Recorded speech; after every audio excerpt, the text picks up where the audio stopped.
of drastic changes that have upended many lives, especially in the DMV. And to a lot of people, including our next guest, it feels like there's an elementary of chaos right now. Joining us now is Dr. Andrea Bonior, a licensed clinical psychologist with Georgetown University Psychology Department. Dr. Bonior, thank you for joining us. Thanks so much for having me. So there is a lot of uncertainty happening right now. What is that doing to our bodies and minds?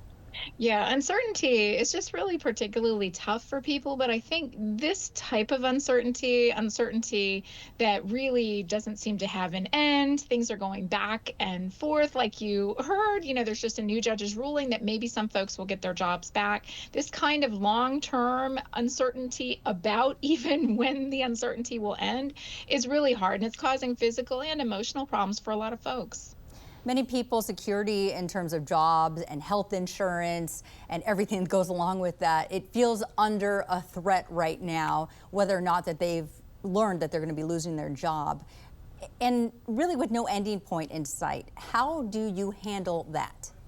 Yeah, I think we're seeing this everywhere. I think especially in the DMV, as you mentioned, it's hard to not know folks that are directly affected. These are people's lives. They're their identities. They're their professional passions. They're their health insurance for their children. So I think a first step is really seeking support and social support and coming together, really connecting with other people. We know that social connection is so important, and it's really a time to think about taking care of our physical bodies, the basics of the stress relief, even though we're not necessarily thinking that's going to help, but really trying to protect our sleep when we can, trying to get outdoors, trying to have some physical activity. Another thing that really helps folks right now is to really think about their values. So I think a lot of what's really difficult that's going on is that we're seeing things happening that might be very counter to our values. People feeling personally betrayed or personal affronts because they believe in science and education. They might feel like it's under threat. They believe in research, medical research, and they feel like it's under threat. So thinking about small ways to act out your values. Can you help a neighbor? Can you do some small volunteer work to feel like you're actually making a difference and taking action in a way that aligns with your sense of purpose? That can be helpful. And when you speak about values, we're talking about maybe health research cuts, science research cuts, and humanitarian aid. If someone was relying on the government to really handle the bulk of that, and they don't have the financial means to contribute, volunteering, it sounds like, is a good idea. For sure. And not everybody has the time. I mean, especially if your job is uncertain right now, it's probably too much to ask that you would necessarily do some formalized volunteer work.